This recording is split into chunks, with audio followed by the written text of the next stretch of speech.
पुणी एक दंता हाथीर मृत्यु एभली घटना घटी कलाहांडी जिला उत्तर बनखंड नर्ला रेंजर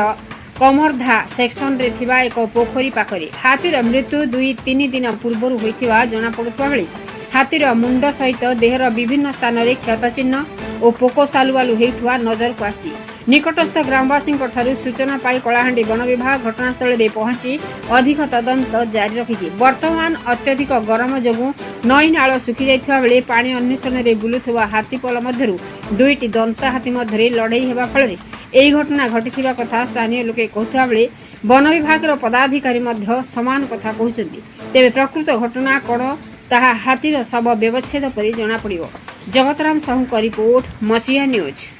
हाथी गोटे आमर मेल टस्कर एलिफेंट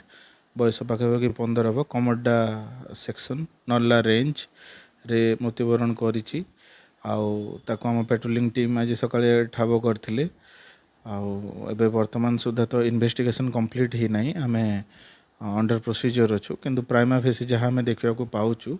तार देहरे क्षत चिन्ह अच्छी आउ गोटे टस्कर एलिफेंट दंता हाथी आ ता भितर जो युद्ध होती इन फाइटिंग द्वारा तार मृत्यु होती आम प्राइमा फेसी जाचु परवर्ती समय आम कंप्लीट इन्वेस्टिगेशन पर पूरा कथा कहीपर 4-5 दिन तलर घटना भाया तो लगू नहीं किंतु जहाँ हम टाइम असर्टेन तो वेटनरी टीम करें किंतु आमर टीम यथाशीघ्र से जगार पहुँचिकी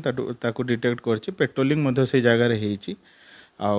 एते पुराना सब नुह से 3 दिन पर एका जन कमरडा बंद पड़े